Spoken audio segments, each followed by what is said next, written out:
Good morning. Last ക്ലാസ്സിൽ നമ്മൾ return, rate of return, expected return തുടങ്ങിയിട്ടുള്ള കാര്യങ്ങളാണ് ഡിസ്കസ് ചെയ്തിരുന്നത്.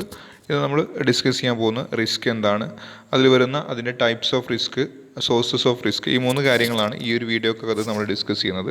അതിൽ ഫസ്റ്റ് നമ്മൾ റിസ്ക് ആണ്. നമ്മൾ കഴിഞ്ഞ ക്ലാസ്സിൽ പറഞ്ഞിട്ടുണ്ടായിരുന്നു, ഒരു ഇൻവെസ്റ്റ്മെൻറ്റിൻ്റെ 2 വശങ്ങളാണ് റിട്ടേണും റിസ്ക്കും എന്ന് പറയുന്നത്. ഈ റിട്ടേൺ എന്ന് പറയുന്നത് റിസ്കിനെ എപ്പോഴും ഡിപ്പെൻഡ് ചെയ്തുകൊണ്ടായിരിക്കും ഇരിക്കുന്നത്. റിസ്ക് കൂടുതലുള്ള ഒരു ഇൻവെസ്റ്റ്മെൻറ്റ് അല്ലെങ്കിൽ ഒരു സെക്യൂരിറ്റിക്ക് അതിൻ്റെ റിട്ടേൺ കൂടാനുള്ള സാധ്യത ഉണ്ട്. അതേപോലെ തന്നെ റിസ്ക് വളരെ കുറവുള്ള ഒരു സെക്യൂരിറ്റി ആണെങ്കിൽ അതിൻ്റെ റിട്ടേൺ വളരെ കുറവായിരിക്കും. ഈ ഒരു കാര്യം നമ്മൾ കഴിഞ്ഞ ക്ലാസ്സിൽ പറഞ്ഞിട്ടുണ്ടായിരുന്നു. അപ്പോൾ എന്താണ് റിസ്ക് എന്നുള്ളതാണ് നമ്മൾ നോക്കുന്നത്. ഒരു ഇൻവെസ്റ്ററെ സംബന്ധിച്ചിടത്തോളം അയാൾ ഇൻവെസ്റ്റ് ചെയ്യുന്ന സമയത്ത് ഏറ്റവും കൂടുതൽ അയാൾ നോക്കേണ്ടത്, അല്ലെങ്കിൽ ഇൻവെസ്റ്റർ നോക്കേണ്ടത്, അതിൽ എത്രത്തോളം റിസ്ക് ഇൻവോൾവ്ഡ് ആണ് എന്നുള്ളതാണ്. അല്ലെങ്കിൽ ആ ഒരു സെക്യൂരിറ്റിയിൽ നമ്മൾ ഇൻവെസ്റ്റ്മെൻറ്റ് നടത്തുമ്പോൾ ആ ഒരു സെക്യൂരിറ്റിക്ക് എത്രത്തോളം റിസ്ക് ഉണ്ട്, ആ ഒരു ഇൻവെസ്റ്റ്മെൻറ്റിൽ എത്രത്തോളം റിസ്ക് ഉണ്ട് എന്നുള്ളതാണ് നമ്മൾ ആദ്യമായിട്ട് നോക്കേണ്ടത്. അപ്പോൾ എന്താണ് ഈ റിസ്ക് എന്നുള്ളതാണ്. നമുക്കറിയാം, എല്ലാ ഇൻവെസ്റ്റ്മെൻറ്റിലും അടങ്ങിയിരിക്കുന്ന ഒരു കാര്യമാണ് അൺസർട്ടൈനിറ്റി എന്ന് പറയും. നമ്മുടെ ഒരു ഇൻവെസ്റ്റ്മെൻറ്റ് നടത്തി അതിൽ നിന്ന് കിട്ടുന്ന റിട്ടേൺ, അല്ലെങ്കിൽ നമ്മൾ പ്രതീക്ഷിക്കുന്ന റിട്ടേൺ എല്ലാ സമയത്തും കിട്ടിക്കൊള്ളണമെന്നില്ല. ചിലപ്പോൾ നമ്മൾ ഇൻവെസ്റ്റ്മെൻറ്റ് നടത്തിയിട്ടുള്ള ആ ഒരു എമൗണ്ട് തന്നെ നഷ്ടപ്പെട്ടു പോകാനുള്ള ഒരു സാധ്യതയുണ്ട്. അപ്പോൾ നമ്മൾ സാധാരണ മുമ്പെയൊക്കെ പഠിച്ചിട്ടുണ്ട് എന്താണ് റിസ്ക് എന്നുള്ളത്. റിസ്കിനെ നമ്മൾ പറയാറുള്ളത്, പണ്ട് ബിസിനസ്സിലൊക്കെ നമ്മൾ പഠിച്ചിട്ടുണ്ട്, risk is the possibility of loss എന്നുള്ളത്. നഷ്ടം വരാനുള്ള ഒരു സാധ്യതയാണ് നമ്മൾ എന്ത് പറയുക, അവിടെ റിസ്ക് എന്ന് പറയുന്നത്. അതേപോലെ തന്നെ ഇൻവെസ്റ്റ്മെൻറ്റിൽ നമ്മൾ ഇൻവെസ്റ്റ്മെൻറ്റ് നടത്തിയിട്ട് അവിടെ നമുക്ക് എത്രത്തോളം നഷ്ടം വരാനുള്ള ഒരു സാധ്യതയുണ്ട്, ആ ഒരു സാധ്യതയെ തന്നെയാണ് നമ്മൾ എന്ത് പറയുന്നത്, ഇൻവെസ്റ്റ്മെൻറ്റിലെ റിസ്ക് എന്ന് പറയുന്നത്. നമുക്കറിയാം, ഓരോ ഇൻവെസ്റ്റ്മെൻറ്റിലും അൺസർട്ടൈനിറ്റി ഉണ്ട്. അവിടെ നമ്മൾ പ്രതീക്ഷിക്കുന്ന റിട്ടേൺ കിട്ടുമോ, അല്ലെങ്കിൽ നമ്മൾ ഇൻവെസ്റ്റ്മെൻറ്റ് നടത്തിയിട്ടുള്ള ആ ഒരു എമൗണ്ട് നഷ്ടപ്പെട്ടു പോകുമോ, ഇങ്ങനെ 2 അൺസർട്ടൈനിറ്റികളാണ് വരുന്നത്. ഇപ്പോൾ നമ്മളൊരു ഇൻവെസ്റ്റ്മെൻറ്റ് നടത്തിയിട്ട് അതിൽ നിന്ന് 10% റേറ്റ് ഓഫ് റിട്ടേൺ പ്രതീക്ഷിച്ചിരുന്നു. പക്ഷേ നമുക്ക് അവിടെ ഒരു 5% മാത്രമേ എന്ത് ചെയ്യുന്നുള്ളൂ, അവിടെ കിട്ടുന്നുള്ളൂ. അപ്പോൾ നമ്മൾ ആ ഒരു 10% പ്രതീക്ഷിച്ചിട്ട് 5% മാത്രം കിട്ടുമ്പോൾ അതിന് അവിടെ ഒരു ഡിഫറൻസ് വരുന്നുണ്ട്. ആ ഒരു ഡിഫറൻസിന് നമുക്ക് ഒരു അൺസർട്ടൈനിറ്റി, അല്ലെങ്കിൽ ആ ഒരു അൺസർട്ടൈനിറ്റിയെ നമുക്ക് റിസ്ക് ആയിട്ട് വിളിക്കാം. അതേപോലെ തന്നെ നമ്മളൊരു 10 ലക്ഷം രൂപ ഇൻവെസ്റ്റ്മെൻറ്റ് നടത്തിയിട്ട് ആ ഒരു 10 ലക്ഷം രൂപയിൽ എന്ത് ചെയ്യാണ്, അതിൻ്റെ എമൗണ്ട് നഷ്ടപ്പെട്ടു പോവുകയാണ്. അങ്ങനെ ആ നഷ്ടപ്പെട്ടു പോകുന്ന ഒരു അൺസർട്ടൈനിറ്റിയാണ്. ഫ്യൂച്ചറിൽ എന്ത് സംഭവിക്കുമെന്ന് അറിയില്ല. ചിലപ്പോൾ ആ ഒരു 10 ലക്ഷം ഇട്ടാൽ 11 ലക്ഷമാകും, 12 ലക്ഷമായിട്ട് കൂടാനുള്ള സാധ്യതയുണ്ട്, അതേപോലെ തന്നെ കുറയാനുള്ള സാധ്യതയുണ്ട്. അപ്പോൾ ഈ ഒരു അൺസർട്ടൈനിറ്റി എന്താണ്, നമുക്ക് റിസ്ക്കാണ്. അങ്ങനെ ഈ ഒരു 2 അൺസർട്ടൈനിറ്റികളെ കൂടുതലായിട്ട് നമുക്ക് എന്ത് വിളിക്കാം, റിസ്ക് എന്ന് വിളിക്കാം. ഈ റിസ്കിനെ നമ്മൾ പറയാറുള്ളത്, risk is the quantifiable likelihood of loss or less than the expected return. നമുക്ക് നഷ്ടപ്പെട്ടു പോകാനുള്ള ആ ഒരു സാധ്യതയെ, അല്ലെങ്കിൽ നമ്മൾ എക്സ്പെക്റ്റ് ചെയ്യുന്ന ആ ഒരു റിട്ടേൺ, അതിൽ നിന്ന് കുറച്ച് കിട്ടുന്ന ആ ഒരു സാധ്യതയെ, അതിന് നമുക്ക് ക്വാണ്ടിഫൈ ചെയ്ത് പറയുകയാണെങ്കിൽ, അല്ലെങ്കിൽ നമ്പറിൽ എക്സ്പ്രസ് ചെയ്യുകയാണെങ്കിൽ അതിനെയാണ് നമ്മൾ എന്ത് പറയുക, റിസ്ക് എന്ന് പറയുന്നത്. Risk includes the possibility of losing some or all of the original investment.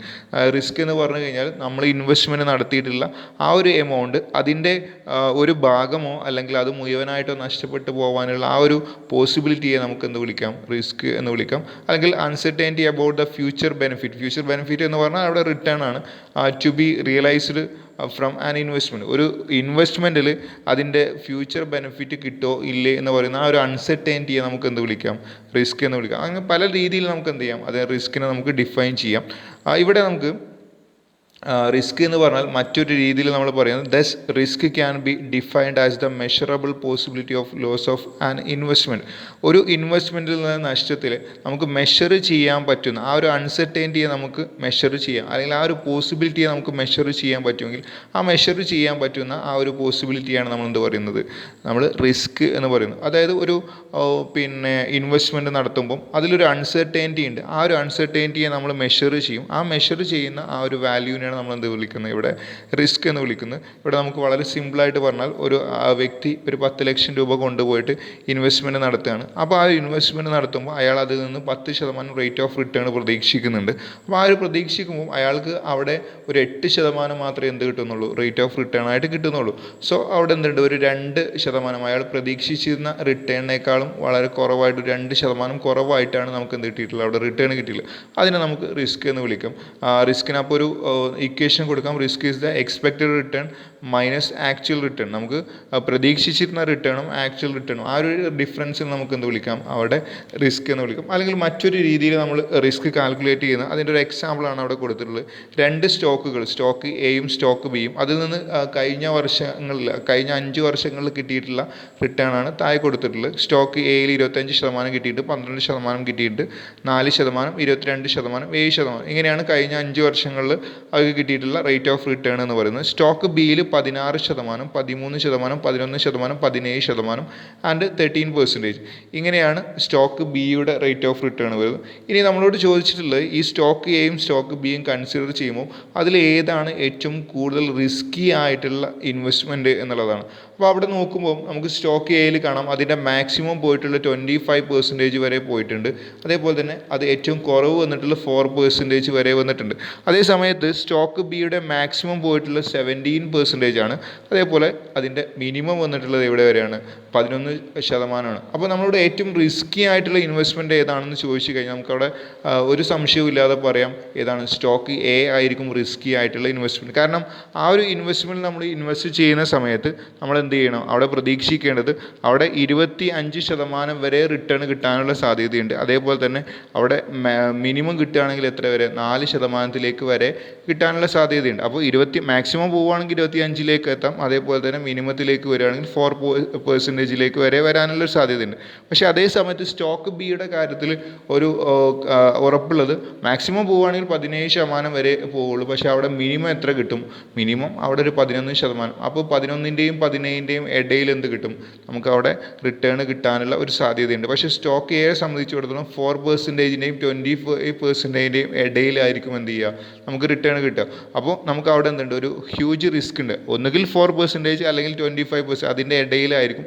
അപ്പോൾ നമുക്ക് അവിടെ ഒരു അവിടുത്തെ ആ ഒരു വാരിയബിലിറ്റിയുടെ ബേസിലാണ് നമ്മളവിടെ റിസ്ക് പറയുന്നത്. അപ്പോൾ സ്റ്റോക്ക് എയുടെ വാരിയബിലിറ്റി എന്ന് പറയുന്നത് 4% to 25% ആണ്.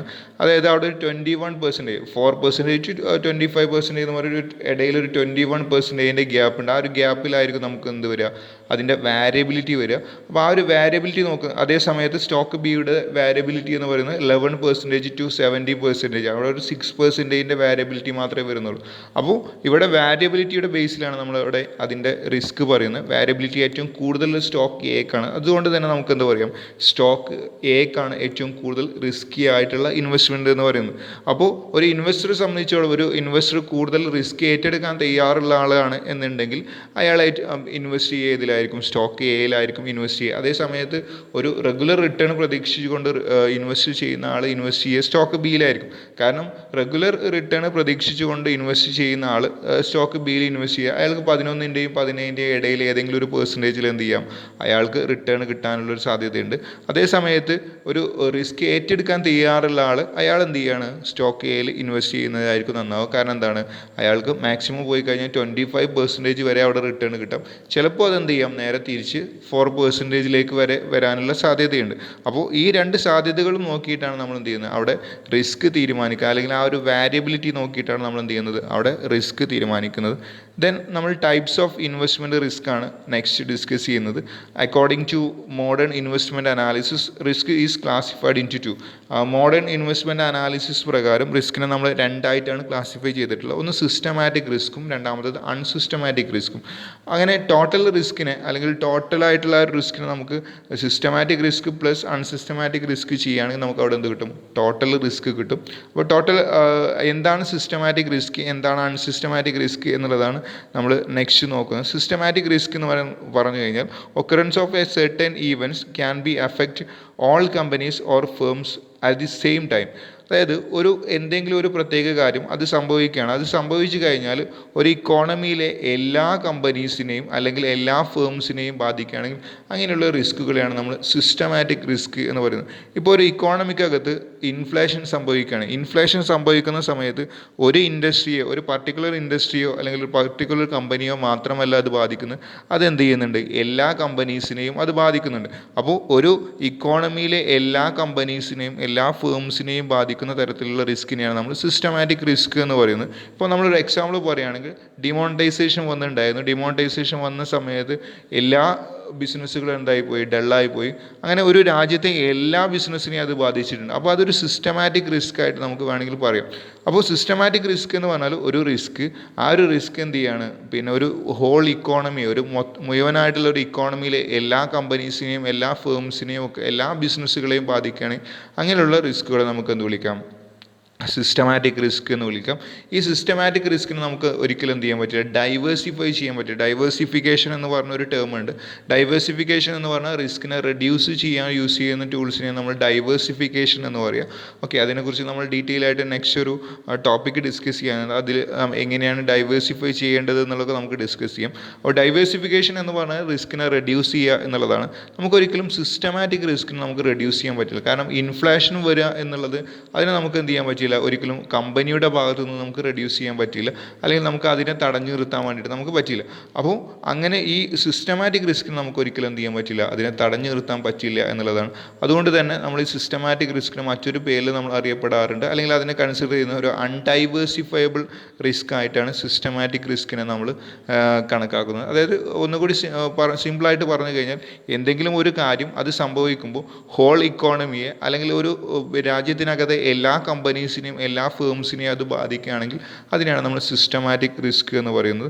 ഓക്കെ, അതിന് നമ്മൾ മറ്റൊരു പേരിൽ കൂടി നമ്മൾ അറിയപ്പെടുന്നുണ്ട്, അൺഡൈവേഴ്സിഫയബിൾ റിസ്ക് എന്നുള്ളതാണ്. നമുക്ക് കാരണം ഈ ഒരു റിസ്കിനെ നമുക്ക് എലിമിനേറ്റ് ചെയ്യാം. കമ്പനിയുടെ ഭാഗത്തു നിന്ന് നമുക്ക് എന്ത് ചെയ്യാൻ പറ്റില്ല, അല്ലെങ്കിൽ ഫേമിൻ്റെ ഭാഗത്തു നിന്ന് അതിനെ എലിമിനേറ്റ് ചെയ്യാൻ പറ്റില്ല, അല്ലെങ്കിൽ ഒഴിവാക്കാൻ പറ്റാത്തത് കൊണ്ടാണ് അതിനെ അൺഡൈവേഴ്സിഫയബിൾ റിസ്ക് എന്ന് പറയുന്നത്. ഇനി അതേപോലെ തന്നെ അൺസിസ്റ്റമാറ്റിക് റിസ്ക് ആണ്. നമ്മൾ നേരത്തെ പറഞ്ഞതിൽ നിന്ന് നേരെ വ്യത്യസ്തമായിട്ടാണ്.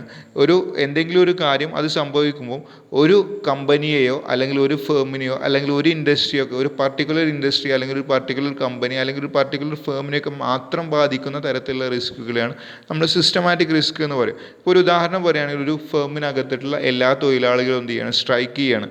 അങ്ങനെ സ്ട്രൈക്ക് ചെയ്യുന്ന സമയത്ത് ആ ഒരു ബിസിനസ്സിനെ മാത്രമേ എന്ത് ചെയ്യുള്ളൂ, അത് ബാധിക്കുള്ളൂ. അതിൻ്റെ ചുറ്റുമുള്ള മറ്റു ബിസിനസ്സുകളെയോ അല്ലെങ്കിൽ ആ ഒരു രാജ്യത്തിനകത്തെ മറ്റു ബിസിനസ്സുകളെയോ ഒന്നും എന്ത് ചെയ്യുന്നില്ല, ആ ഒരു സ്ട്രൈക്ക് ബാധിക്കുന്നില്ല.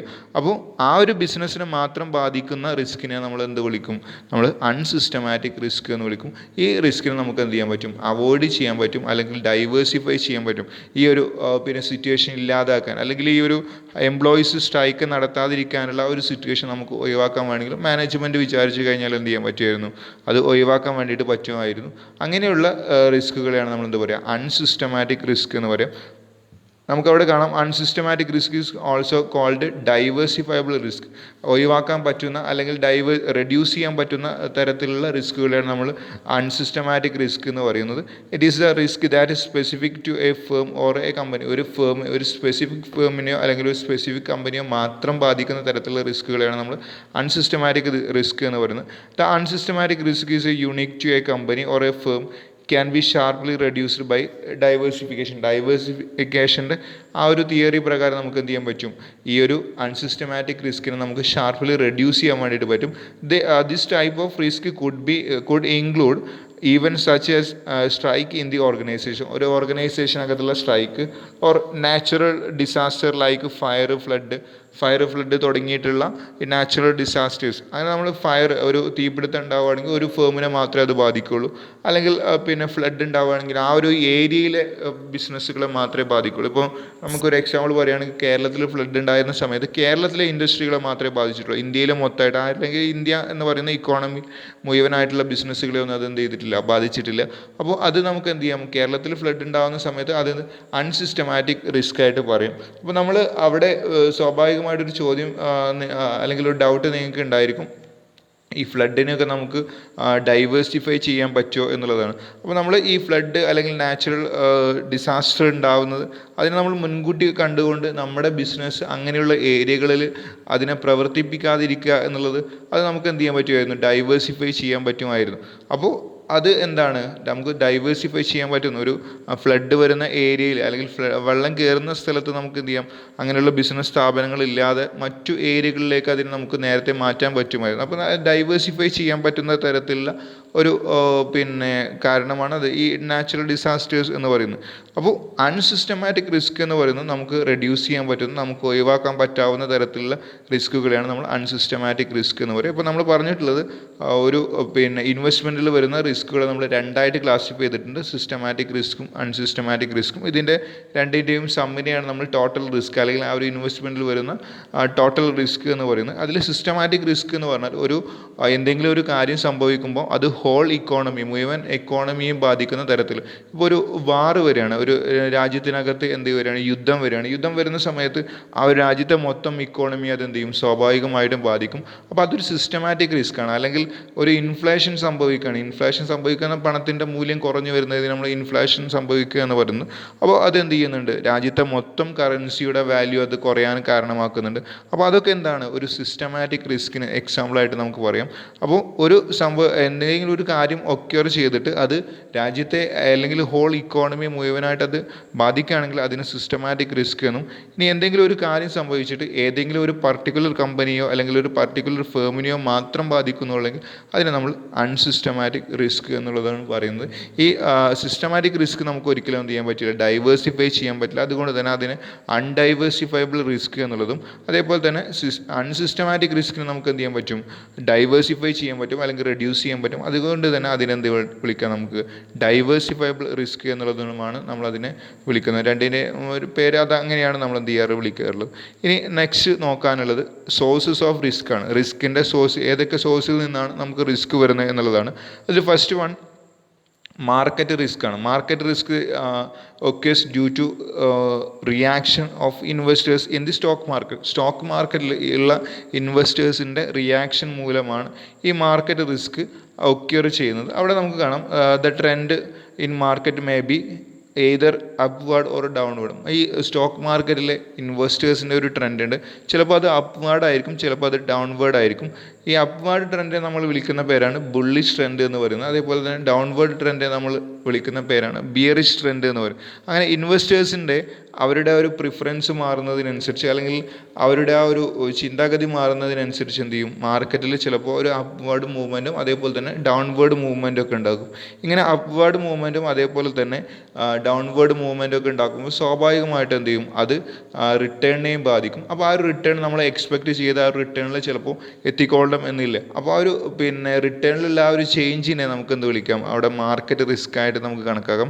Second one interest rate risk ആണ്. ഇൻട്രസ്റ്റ് റേറ്റ് റിസ്ക് എന്ന് പറഞ്ഞാൽ മാർക്കറ്റിലുള്ള ഇൻട്രസ്റ്റ് റേറ്റ് അത് വാരി ചെയ്തുകൊണ്ടിരിക്കും. മാർക്കറ്റിലെ ഇൻട്രസ്റ്റ് റേറ്റ് വാരി ചെയ്ത് കഴിഞ്ഞാൽ അത് സ്വാഭാവികമായിട്ടും നമ്മുടെ ഇൻവെസ്റ്റ്മെൻറ്റിന് എന്ത് ചെയ്യും, അത് അഡ്വേഴ്സ്ലി എഫക്റ്റ് ചെയ്യും. ഇപ്പോൾ ഒരു എക്സാമ്പിളായിട്ട് പറയുകയാണെങ്കിൽ ഒരു വ്യക്തി ഒരു ഡിബഞ്ചർ പർച്ചേസ് ചെയ്തു. ഡിബഞ്ചർ പർച്ചേസ് ചെയ്തപ്പോൾ അതിൻ്റെ ഇൻട്രസ്റ്റ് റേറ്റ് എന്ന് പറയുന്നത് 10%. അപ്പോൾ മാർക്കറ്റ് ഇൻട്രസ്റ്റ് റേറ്റും 10% തന്നെയായിരുന്നു. അപ്പോൾ അത് നോക്കിയിട്ടാണ് അയാൾ എന്ത് ചെയ്തിട്ടുള്ളത്, മാർക്കറ്റ് റേറ്റിൻ്റെ അതേ റേറ്റിൽ വന്നിരുന്ന ഒരു ഡിബഞ്ചറാണ് പർച്ചേസ് ചെയ്തിട്ടുള്ളത്. അതിൽ കുറച്ച് കഴിഞ്ഞപ്പോൾ എന്ത് ചെയ്തു, മാർക്കറ്റ് ഇൻട്രസ്റ്റ് റേറ്റ് 10 നിന്ന് 12% കൂടി. അപ്പോൾ പക്ഷേ നമ്മുടെ ഡിബഞ്ചറിൻ്റെ ഇൻട്രസ്റ്റ് റേറ്റ് എന്ത് ചെയ്യുന്നില്ല, കൂടുന്നില്ല. അപ്പോൾ സ്വാഭാവികമായിട്ടും നമ്മുടെ ഡിബഞ്ചറിൻ്റെ വാല്യൂ എന്ത് ചെയ്യും, കുറയും. സോ അതിൻ്റെ പ്രൈസും കുറയാനുള്ളൊരു സാധ്യതയുണ്ട്. അപ്പം മാർക്കറ്റ് ഇൻട്രസ്റ്റ് റേറ്റ് കൂടുകയാണെങ്കിൽ സ്വാഭാവികമായിട്ടും നമ്മുടെ കയ്യിലുള്ള ആ ഒരു ഫിക്സ്ഡ് ആയിട്ടുള്ള ആ ഒരു ഡിബഞ്ചറിൻ്റെ അല്ലെങ്കിൽ ബോണ്ടിൻ്റെ ഒക്കെ ഇൻട്രസ്റ്റ് റേറ്റ് എന്തായും മാർക്കറ്റ് ഇൻട്രസ്റ്റ് റേറ്റിനൊക്കെ കുറവായിരിക്കും. സോ അതിൻ്റെ വാല്യൂ കുറയാനുള്ള സാധ്യതയുണ്ട്. സോ എന്ത് ചെയ്യും, അതിൻ്റെ പ്രൈസും കുറയും. അപ്പോൾ അവിടെ എന്താണ്, ഒരു നെഗറ്റീവ് റിലേഷൻഷിപ്പാണ് അല്ലെങ്കിൽ ആ ഒരു ഈ മാർക്കറ്റ് ഇൻട്രസ്റ്റ് റേറ്റും അതേപോലെ തന്നെ നമ്മുടെ കയ്യിലുള്ള ആ ഒരു പർട്ടിക്കുലർ സെക്യൂരിറ്റിയും തമ്മിലുള്ള ഒരു റിലേഷൻഷിപ്പ് എന്ന് പറയുന്നത് നെഗറ്റീവ് റിലേഷൻഷിപ്പാണ്. ഒന്ന് കൂടുമ്പോൾ എന്ത് ചെയ്യും, മറ്റത് കുറയും എന്നുള്ളതാണ്. അതേപോലെ തന്നെ third one purchasing power risk ആണ്. പർച്ചേസിങ് പവർ റിസ്കിന് നമ്മൾ മറ്റൊരു പേരിൽ അറിയപ്പെടും ഇൻഫ്ലേഷൻ റിസ്ക് എന്നുള്ളതാണ്. ഇപ്പോൾ നമ്മളൊരു ഹ്യൂജ് ഇൻവെസ്റ്റ്മെൻറ്റ് നടത്തി, ഒരു വലിയ എമൗണ്ട് ഇൻവെസ്റ്റ്മെൻറ്റ് നടത്തുമ്പോൾ സ്വാഭാവികമായിട്ട് നമുക്കതിന് റിട്ടേണും കാര്യങ്ങളൊക്കെ ഉണ്ടായിരിക്കും. പക്ഷേ നമ്മൾ ഈ ഇൻവെസ്റ്റ്മെൻറ്റ് നടത്തിയത് ഒരു ലോങ് പീരീഡിലേക്കാണ്. ഇപ്പോൾ ഒരു 10 ലക്ഷം രൂപ നമ്മളൊരു 10 വർഷത്തിന് വേണ്ടിയിട്ടാണ് നമ്മൾ ഇൻവെസ്റ്റ്മെൻറ്റ് നടത്തിയിട്ടുള്ളെങ്കിൽ ആ 10 ലക്ഷം രൂപ ഒരു 10 വർഷത്തിന് ശേഷം നമുക്ക് എന്ത് ചെയ്യും, അത് തിരിച്ച് കിട്ടും. ആ തിരിച്ച് കിട്ടുന്ന സമയത്ത് അതിൻ്റെ പർച്ചേസിങ് പവർ കുറഞ്ഞിട്ടുണ്ടായിരിക്കും. ഇപ്പോൾ നമ്മൾ ഇന്ന് 10 ലക്ഷം രൂപക്ക് വാങ്ങിയിരുന്ന ഒരു സാധനം നമുക്ക് എന്ത് ചെയ്യാൻ പറ്റില്ല, ഒരു 10 വർഷത്തിന് ശേഷം അതേ 10 ലക്ഷം രൂപ കൊണ്ട് നമുക്ക് ചിലപ്പോൾ വാങ്ങിക്കാൻ പറ്റിക്കൊള്ളണമെന്നില്ല. അപ്പോൾ അവിടെ അതിൻ്റെ പർച്ചേസിങ് ആ ഒരു എമൗണ്ടിൻ്റെ അല്ലെങ്കിൽ നമ്മൾ ഇൻവെസ്റ്റ്മെൻറ്റ് നടത്തിയിട്ടുള്ള ആ ഒരു എമൗണ്ടിൻ്റെ പർച്ചേസിങ് പവർ കുറഞ്ഞു വരികയാണ്. അപ്പോൾ അത് എന്താണ്, ഒരു സോഴ്സ് ഓഫ് റിസ്ക് ആയിട്ട് നമുക്ക് പറയാം. അതേപോലെ തന്നെ റെഗുലേഷൻ റിസ്ക് ആണ്. റെഗുലേഷൻ റിസ്ക് എന്ന് പറഞ്ഞാൽ പല ഇൻവെസ്റ്റ്മെൻറ്റുകൾക്കും ഗവൺമെൻറ് എന്ത് ചെയ്യാറുണ്ട്, റെഗുലേഷൻസ് അല്ലെങ്കിൽ ഗവൺമെൻറ് ഒരുപാട് കാര്യങ്ങൾ പ്രൊവൈഡ് ചെയ്യാറുണ്ട്. ഇപ്പോൾ ടാക്സ് എക്സംഷൻ കൊടുക്കുന്ന പോലെ ചില ഇൻവെസ്റ്റ്മെൻറ്റുകളിൽ നിന്ന് കിട്ടുന്ന റിട്ടേൺ കൊടുക്കേണ്ട ആവശ്യമില്ല, ടാക്സ് കൊടുക്കേണ്ട ആവശ്യമില്ല. അതേപോലെ തന്നെ ഒരുപാട് അതുപോലുള്ള റെഗുലേഷൻസ് ഗവൺമെൻറ് പ്രൊവൈഡ് ചെയ്യാറുണ്ട്. അത് തന്നെയാണ് ഒരു ഇൻവെസ്റ്റ്മെൻറ്റിൻ്റെ അട്രാക്റ്റീവ്, അല്ലെങ്കിൽ ആ ഒരു ഇൻവെസ്റ്റ്മെൻറ്റ് നമുക്ക് അട്രാക്റ്റ് ചെയ്യാൻ വേണ്ടിയിട്ട് എന്ത് ചെയ്യാറുണ്ട്, ആ റെഗുലേഷൻസ് നമ്മളെ സഹായിക്കാറുണ്ട്. അപ്പോൾ അങ്ങനെയുള്ള റെഗുലേഷൻ വെച്ചിട്ട് നമ്മളൊരു ഇൻവെസ്റ്റ്മെൻറ്റിൽ നമ്മൾ ഇൻവെസ്റ്റ് ചെയ്യാണ്. പെട്ടെന്ന് എന്ത് ചെയ്യാണ്, ഗവൺമെൻറ് ആ ഒരു റെഗുലേഷൻ മാറ്റിയിട്ട്, ഇപ്പോൾ ഒരു എക്സാമ്പിൾ പറയുകയാണെങ്കിൽ, ഇപ്പോൾ ഒരു നിലവിലുള്ളൊരു ABC എന്ന് പറയുന്ന ഒരു ഇൻവെസ്റ്റ്മെൻറ്റ്, ആ ഒരു ഇൻവെസ്റ്റ്മെൻറ്റ് നിങ്ങൾ ഇൻവെസ്റ്റ് ചെയ്യുകയാണെങ്കിൽ അതിൽ നിന്ന് കിട്ടുന്ന റിട്ടേൺ നിങ്ങൾ ടാക്സ് കൊടുക്കേണ്ടതെന്ന് ഗവൺമെൻറ് നേരത്തെ പറയുകയാണ്. സ്വാഭാവികമായിട്ടും ടാക്സ് കൊടുക്കേണ്ടതായിട്ടുള്ള ഒരു ഇൻവെസ്റ്റ്മെൻറ്റ് വരുമ്പോൾ സ്വാഭാവികമായിട്ടും ആളുകൾ എന്ത് ചെയ്യും, ആ ഒരു അങ്ങനെയുള്ള ഇൻവെസ്റ്റ്മെൻറ്റിൽ കൊണ്ടുപോയിട്ട് ഇൻവെസ്റ്റ് ചെയ്യും. പെട്ടെന്ന് ഗവൺമെൻറ് എന്ത് ചെയ്യാണ്, നിങ്ങൾ അതിൽ ഇൻവെസ്റ്റ്മെൻറ്റിൽ നിന്ന് കിട്ടുന്ന റിട്ടേൺ നിങ്ങൾ ടാക്സ് കൊടുക്കണം എന്ന് പറഞ്ഞിട്ട് ഗവൺമെൻറ്റിൻ്റെ പോളിസി മാറ്റുകയാണെങ്കിൽ ആ ഒരു റെഗുലേഷൻ ചേഞ്ച് ചെയ്യണം. അപ്പോൾ സ്വാഭാവികമായിട്ടും അത് എന്ത് ചെയ്യും, അവിടെ ഒരു റിസ്ക് വരുന്നുണ്ട്. നമ്മൾ അതിൻ്റെ മുകളിൽ എന്ത് ചെയ്യേണ്ടി വരും, ആ ഒരു ഇൻവെസ്റ്റ്മെൻറ്റ് എടുത്തതിൻ്റെ മുകളിൽ നമ്മൾ അവിടെ ടാക്സ് കൊടുക്കേണ്ടി വരും. അപ്പോൾ അതൊരു റെഗുലേഷൻ റിസ്ക് ആയിട്ടാണ് നമ്മളതിനെ കാണുന്നത്. ദെൻ റീഇൻവെസ്റ്റ്മെൻറ്റ് റിസ്ക് ആണ്. റീഇൻവെസ്റ്റ്മെൻറ്റ് റിസ്കിൽ നമ്മൾ YTM, yield to maturity ഒക്കെ വെച്ചിട്ട് പറയണം. yield to maturity നമുക്ക് നെക്സ്റ്റ് ക്ലാസ്സുകളിൽ എങ്ങനെയാണ് അത് കാൽക്കുലേറ്റ് ചെയ്യേണ്ടതെന്ന് പറയാനുണ്ട്. സോ നമ്മളിവിടെ ജസ്റ്റ് ഒന്ന് പറയുകയാണ്, yield to maturity എന്ന് പറഞ്ഞാൽ നമ്മളൊരു ഇൻവെസ്റ്റ്മെൻറ്റിൽ ഇൻവെസ്റ്റ് ചെയ്യുമ്പോൾ അതിൽ നിന്ന് റിട്ടേൺ നമുക്ക് കിട്ടും ഓരോ വർഷത്തിൽ. ഇപ്പോൾ കുറച്ച് വർഷത്തിലേക്ക്, ഇപ്പോൾ ഒരു ഇൻവെസ്റ്റ്മെൻറ്റിൽ നമ്മൾ 10,000 രൂപ ഇൻവെസ്റ്റ് ചെയ്യാണ്. അതിന് 10 വർഷത്തിന് ശേഷം ആ 10,000 രൂപ എത്ര രൂപയായിട്ട് മാറും എന്നുള്ളതാണ് നമ്മളവിടെ yield to maturity എന്ന് പറയുന്ന ഒരു ടേം കൊണ്ട് ഉദ്ദേശിക്കുന്നത്. ഇപ്പോൾ നമ്മളിപ്പോൾ ഈ വർഷത്തിൽ 10,000 ഇൻവെസ്റ്റ് ചെയ്തു, അപ്പോൾ ഈ വർഷത്തിൻ്റെ അവസാനത്തിൽ നമുക്കൊരു റിട്ടേൺ കിട്ടിയിട്ടുണ്ടായിരിക്കും. ആ ഒരു റിട്ടേണും ആ ഒരു എമൗണ്ട്, ഇപ്പോൾ നമ്മൾ ഇൻവെസ്റ്റ് ചെയ്തിട്ടുള്ള ആ ഒരു എമൗണ്ടും കൂടി ആയിരിക്കും അടുത്ത വർഷത്തിൽ നമ്മൾ എന്ത് ചെയ്യുക, ഇൻവെസ്റ്റ് ചെയ്യുക. വീണ്ടും ആ ഒരു രണ്ടാമത്തെ വർഷത്തിൽ കിട്ടിയിട്ടുള്ള റിട്ടേണും ആ ഒരു നമ്മുടെ കയ്യിലുള്ള ഓൾറെഡി ഇൻവെസ്റ്റ് ചെയ്തിട്ടുള്ള എമൗണ്ടും അതായിരിക്കും നമ്മൾ തേർഡ് ഇയറിൽ ഇൻവെസ്റ്റ് ചെയ്യുക. അങ്ങനെ ആ ഒരു രീതിയിൽ നമ്മൾ ഇൻവെസ്റ്റ് ചെയ്ത് അതിൻ്റെ ഒരു 10 വർഷത്തിന് ശേഷം അല്ലെങ്കിൽ ഒരു നിശ്ചിത പീരീഡിന് ശേഷം നമുക്ക് എത്രയായിരിക്കും നമ്മുടെ ലാസ്റ്റ് എമൗണ്ട് കിട്ടുക എന്നുള്ളത്, അതിനെയാണ് നമ്മൾ YTM എന്ന് പറയുന്നത്, yield to maturity എന്ന് പറയുന്നത്. അപ്പോൾ ഒരു മെച്യൂരിറ്റി പീരീഡ് വരെ നമ്മൾ ആ ഒരു എമൗണ്ട് ഹോൾഡ് ചെയ്യുകയാണെങ്കിൽ നമുക്ക് എത്ര കിട്ടും എന്നുള്ളതാണ് നമ്മൾ yield to maturity പറയുന്നത്. അവിടെ നമ്മൾ അങ്ങനെ yield to maturity കണ്ടു, നമ്മൾ അതിൻ്റെ ബേസിലാണ് നമ്മൾ ഇൻവെസ്റ്റ്മെൻറ്റ് നടത്തിയിട്ടുണ്ടായിരുന്നത്. ഇപ്പോൾ ഈ ഒരു വർഷത്തിന് ശേഷം നമുക്ക് എന്ത് കിട്ടി, നമ്മൾ പ്രതീക്ഷിക്കുന്ന ഒരു റിട്ടേൺ കിട്ടി. പക്ഷേ നമുക്ക് ആ ഒരു റിട്ടേൺ എന്ത് ചെയ്യാൻ പറ്റില്ല, റീഇൻവെസ്റ്റ് ചെയ്യാൻ പറ്റിയില്ല. നമ്മൾ YTM കണ്ട സമയത്ത് ഇത് റീഇൻവെസ്റ്റ് ചെയ്തിട്ട് അതിൽ നിന്നുള്ള റിട്ടേൺ കൂടിയാണ് എന്ത് ചെയ്തിട്ടുള്ളത്, അത് അഗ്രിഗേറ്റ് ചെയ്തിട്ടാണ് നെക്സ്റ്റ് ഇയറിലേക്ക് നമ്മൾ കൊണ്ടുപോയിട്ട്. പക്ഷേ നമുക്കതൊരു ആ ഒരു എമൗണ്ട് റീഇൻവെസ്റ്റ് ചെയ്യാൻ പറ്റാതിരിക്കുമ്പോൾ സ്വാഭാവികമായിട്ട് എന്ത് ചെയ്യും, നമ്മൾ ഉദ്ദേശിച്ചിട്ടുള്ള YTM എത്തിയില്ല. സോ അവിടെ ഒരു റിസ്ക് ഇൻവോൾവ് ആണ്. അതിനെയാണ് നമ്മൾ റീഇൻവെസ്റ്റ്മെൻറ്റ് റിസ്ക് എന്ന് പറയുന്നത്. ഇത് നമുക്ക് ഡീറ്റെയിൽ ആയിട്ട് പ്രോബ്ലം ചെയ്തിട്ട് പഠിക്കാനുണ്ട്. Then 7th one international risk ആണ്. ഇൻ്റർനാഷണൽ റിസ്കിൽ നമ്മൾ 2 കാര്യങ്ങളാണ് ഇൻക്ലൂഡ് ചെയ്യുന്നത്. ഒന്ന് അതിൽ കൺട്രി റിസ്ക്കും അതേപോലെ തന്നെ എക്സ്ചേഞ്ച് റേറ്റ് റിസ്ക്കും. അതിൽ എക്സ്ചേഞ്ച് റേറ്റ് റിസ്ക് എന്ന് പറഞ്ഞാൽ അതിനെ നമുക്ക് മറ്റൊരു പേരിൽ പറയാം, കറൻസി റിസ്ക് എന്ന് പറയും. ഇപ്പോൾ നമ്മുടെ കയ്യിലുള്ള എമൗണ്ട് മറ്റൊരു രാജ്യത്ത് കൊണ്ടുപോയിട്ടാണ് ഇൻവെസ്റ്റ് ചെയ്തിട്ടുള്ളത്. അങ്ങനെ മറ്റൊരു രാജ്യത്ത് കൊണ്ടുപോയി ഇൻവെസ്റ്റ് ചെയ്ത് നമ്മൾ പ്രതീക്ഷിക്കുന്ന റിട്ടേൺ തന്നെ നമുക്ക് കിട്ടി. പക്ഷേ ആ ഒരു റിട്ടേൺ തന്നെ നമ്മൾ നമ്മുടെ രാജ്യത്തിലേക്ക് അല്ലെങ്കിൽ ഓൺ കറൻസിയിൽ, നമ്മുടെ സ്വന്തം കറൻസിയിലേക്ക് കൺവേർട്ട് ചെയ്യുന്ന സമയത്ത് എന്ത് ചെയ്തിട്ടുണ്ട്, നമ്മുടെ കറൻസിയുടെ എക്സ്ചേഞ്ച് റേറ്റ് വളരെ കുറവാണ്. സോ സ്വാഭാവികമായിട്ടും നമുക്ക് അവിടെ കിട്ടിയ ആ ഒരു റിട്ടേൺ എന്ത് ചെയ്യില്ല, നമ്മുടെ രാജ്യത്തേക്ക് എത്തുന്ന സമയത്ത് ആ ഒരു റിട്ടേൺ ചിലപ്പോൾ ഉണ്ടായിക്കോണം എന്നില്ല, അല്ലെങ്കിൽ അത്രയും നമ്മൾ പ്രതീക്ഷിച്ച ആ ഒരു എമൗണ്ട് ആയിക്കോണം എന്നില്ല. ഇതിനെയാണ് നമ്മൾ എക്സ്ചേഞ്ച് റേറ്റ് റിസ്ക് എന്ന് പറയുന്നത്. അതേപോലെ തന്നെ കൺട്രി റിസ്ക് ആണ്. കൺട്രി റിസ്ക് എന്ന് പറഞ്ഞാൽ ഓരോ രാജ്യത്തിൻ്റെയും പൊളിറ്റിക്കൽ ആൻഡ് ഇക്കോണമിക്കൽ സ്റ്റെബിലിറ്റി ഡിഫറെൻ്റ് ആയിരിക്കും. ഇപ്പോൾ നമ്മൾ കണ്ടിട്ടുണ്ടായിരുന്നു, ഒരു രാജ്യത്തിൻ്റെ മുകളിൽ മറ്റു രാജ്യങ്ങൾ ഉപരോധം ഏർപ്പെടുത്തുന്നതൊക്കെ. അങ്ങനെയുള്ള പൊളിറ്റിക്കൽ ആൻഡ് എക്കണോമിക്കൽ അതിലൊക്കെ സ്റ്റെബിലിറ്റിയിലൊക്കെ ചേഞ്ച് വരുമ്പോൾ സ്വാഭാവികമായിട്ടും നമ്മൾ എന്ത് ചെയ്യാണ്, നമ്മൾ പ്രതീക്ഷിക്കുന്ന റിട്ടേൺ നമുക്ക് കിട്ടിക്കൊള്ളണമെന്നില്ല. അതിനെയാണ് നമ്മൾ ഇൻ്റർനാഷണൽ റിസ്ക് എന്ന് പറയുന്നത്. ലാസ്റ്റ് വൺ ലിക്വിഡിറ്റി റിസ്ക് ആണ്. ലിക്വിഡിറ്റി റിസ്ക് എന്ന് പറഞ്ഞാൽ നമുക്കൊരു വസ്തു, നമ്മുടെ കയ്യിലുള്ളൊരു വസ്തു, അതിനെ നമുക്ക് വാങ്ങിക്കാനും അതേപോലെ തന്നെ വിൽക്കാനും, പെട്ടെന്ന് വാങ്ങിക്കാനും വിൽക്കാനും പറ്റുന്ന ആ ഒരു അവസ്ഥ. അങ്ങനെ പെട്ടെന്ന് വാങ്ങിക്കുകയും വിൽക്കുന്ന സമയത്ത് നമുക്ക് എന്ത് ചെയ്യാൻ പാടില്ല, അതിൻ്റെ നമ്മൾ എത്രയാണോ അതിൻ്റെ ഒരു വാല്യൂ ഉള്ളത്, ആ ഒരു വാല്യൂ അല്ലെങ്കിൽ അതിൻ്റെ ഒരു മണിയിൽ എന്ത് ചെയ്യാൻ പാടില്ല, പിന്നെ കുറവ് വരാൻ പാടില്ല. അങ്ങനെയുള്ളൊരു അതിലൊരു കൺസെഷൻ ഇല്ലാതെ നമുക്ക് അതിന് വാങ്ങിക്കാനും വിൽക്കാനും പറ്റുന്നതിന് നമ്മൾ ലിക്വിഡിറ്റി എന്ന് പറയും.